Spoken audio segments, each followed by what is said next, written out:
La détresse respiratoire aiguë chez l'enfant se caractérise par des difficultés respiratoires marquées par des changements dans le rythme et l'amplitude de la respiration, accompagnées ou non de signes de lutte. C'est une situation d'urgence courante en pédiatrie qui nécessite une intervention rapide et appropriée pour assurer des résultats positifs. Les critères de diagnostic positif incluant des modifications de rythme respiratoire telles que la polypnie, plus de 40 cycles par minute, et la bradypnie, moins de 20 cycles par minute, indiquant un épuisement respiratoire, ainsi que des signes de lutte respiratoire tels que le battement des ailes du nez, le tirage intercostal ou la rétraction des espaces entre les côtes pendant la respiration, en plus de la cyanose qui est une coloration bleuâtre de la peau ou du muqueux. Le diagnostic de gravité implique l'évaluation de divers signes et symptômes qui indiquent la sévérité de la situation. Les signes d'asphyxie comprenant la cyanose généralisée, la tachycardie qui est définie par une accélération de rythme cardiaque en réponse à l'hypoxie, l'hypotension artérielle due à une diminution de la pression artérielle systémique, des sueurs excessives, des troubles de conscience allant de la confusion à la perte de la conscience en raison d'une perfusion cérébrale altérée. Les signes d'épuisement incluant la bradypnie qui se caractérise par une domination du rythme respiratoire, indiquant une fatigue respiratoire avancée. La disparition des signes de lutte respiratoire est observée dans ces cas. Le diagnostic étiologique implique l'identification des causes sous-jacentes qui ont contribué à l'apparition du trouble respiratoire. Lors de l'interrogatoire, il est important de chercher des antécédents médicaux pour identifier d'éventuels facteurs contributifs. Cela inclut la recherche des conditions telles que la dysplasie bronchopulmonaire, des malformations et des maladies kystiques pulmonaires, ainsi que la mucoviscidose. Une maladie génétique touche principalement les voies respiratoires et le système digestif. Les antécédents d'infections respiratoires antérieures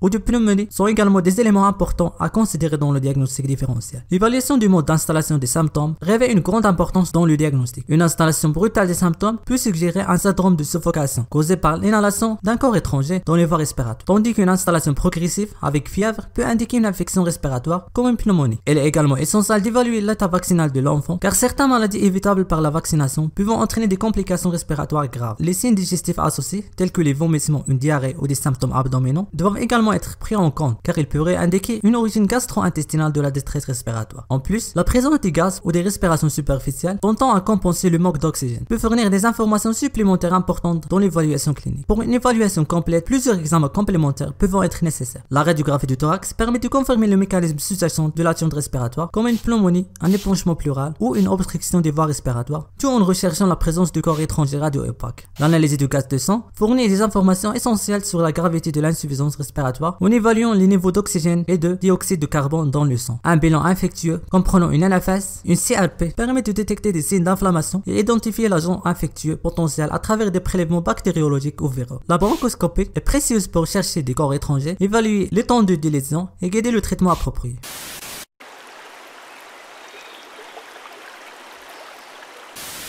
Voilà les principales causes de la détresse respiratoire chez l'enfant. Pour la dyspnée obstructive présentant des signes de lutte respiratoire marqués, une des étiologies possibles est l'obstruction des voies respiratoires au niveau de larynx, principalement pendant l'inspiration. Les orientations étiologiques varient en fonction de l'âge de l'enfant. Chez les enfants âgés de plus de 6 mois, plusieurs causes peuvent entraîner une dyspnée obstructive avec des signes de lutte. La laryngite sous-glottique, généralement d'origine virale, est la plus courante et survient progressivement pendant ou après une rhinopharyngite. La laryngite sus-glottique, bien que rare, est une condition grave caractérisée par une position caractéristique d'une bouche ouverte et de tête au nez par extension, avec un risque accru d'arrêt cardiaque. La laryngite glottique peut être causée par des agents pathogènes tels que la diphtérie, entraînant la formation de fausses membranes sur les cordes vocales. Enfin, la présence d'un corps étranger dans les voies respiratoires peut entraîner un syndrome de pénétration, caractérisé par des taux, une cyanose et une sensation d'étouffement. Chez les nourrissons de moins de 6 mois, plusieurs autres causes d'obstruction des voies respiratoires peuvent être envisagées, notamment l'angiome sous-glottique, une croissance anormale des vaisseaux sanguins dans la région sous-glottique peuvent entraîner un rétrécissement des voies respiratoires. De même, un abcès rétropharyngé, caractérisé par une accumulation de pus dans l'espace rétropharyngé, peut comprimer les voies respiratoires et causer des difficultés respiratoires. Le kyste laryngé congénital ainsi que la laryngomalacie, une malformation congénitale des structures cartilagineuses du larynx. Dans le cas d'obstruction trachéale, où la gêne respiratoire est présente pendant l'inspiration et l'expiration, plusieurs étiologies peuvent être envisagées. Tout d'abord, la présence d'un corps étranger inhalé peut obstruer partiellement ou complètement la lumière de la trachée. De plus, une compression de la trachée par une tumeur ou un arc vasculaire anormal situé à proximité. Dans les cas d'obstruction bronchique, où la gêne respiratoire est principalement expiratoire, plusieurs étiologies peuvent être envisageables. Tout d'abord, la bronchiolite, une infection virale courante des voies respiratoires inférieures, peut entraîner un rétrécissement des petites voies respiratoires, ce qui provoque des difficultés respiratoires principalement lors de l'expiration. De plus, l'asthme peut également entraîner un rétrécissement des bronches. Enfin, la présence d'un corps étranger inhalé Dans le cas d'une polypnie avec des signes de lutte peu marqués, plusieurs étiologies sont possibles. Tout d'abord, des épanchements pleuraux comme le pneumothorax ou la pleurésie, ainsi que des des pneumopathies infectieuses pouvant entraîner une augmentation du rythme respiratoire sans nécessairement provoquer des signes évidents de lutte respiratoire. Une attitude cardiaque, quelle que soit congénitale ou acquise. Enfin, des affections neuromusculaires ou pariétales, telles que la paralysie respiratoire due à des maladies neurologiques ou à des traumatismes thoraciques.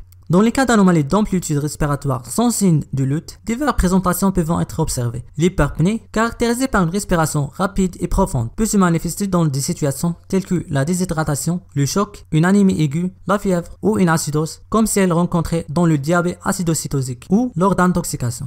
A l'inverse, l'oligopnée correspond à une diminution de l'amplitude respiratoire, peut être observée dans les conditions neurologiques, telles que les traumatismes crâniens, la méningite ou l'encéphalite. Le traitement comprend plusieurs approches. Premièrement, le traitement symptomatique comprend des mesures visant à améliorer la ventilation et à assurer un apport adéquat en oxygène. Premièrement, placer l'enfant dans une position demi-assise pour faciliter sa respiration en favorisant le dégagement des voies respiratoires. Il est également important de rassurer l'enfant et de s'assurer que ses voies aériennes supérieures sont dégagées pour faciliter la respiration. L'oxygénothérapie peut être nécessaire pour maintenir des niveaux d'oxygène adéquats dans le sang. En cas de détresse respiratoire sévère ou d'hypercapnie, l'intubation et la ventilation mécanique peuvent être nécessaires pour assurer une ventilation efficace et protéger les voies respiratoires. Le traitement étiologique de la détresse varie en fonction de la cause sous-jacente. Pour la laryngite sous-glottique, il consiste généralement en l'administration du corticoïde et à l'humidification de l'air. Si la réponse au traitement initial est insuffisante, une hospitalisation peut être nécessaire pour une surveillance étroite et un traitement plus intensif. En cas d'hypoglycite, il est essentiel de maintenir l'enfant en position assise et de ne pas le coucher. Une intubation d'urgence peut être nécessaire pour assurer le maintien des voies respiratoires, accompagner une antibiothérapie pour traiter l'infection. Pour la laryngite diphtérique, un traitement antibiotique et des corticoïdes peuvent être administrés pour contrôler l'infection et réduire l'inflammation. En présence d'un corps étranger dans les voies respiratoires, une extraction immédiate est indispensable pour rétablir la respiration normale. Il est important que le traitement soit adapté à la cause spécifique de la détresse. Merci et à bientôt.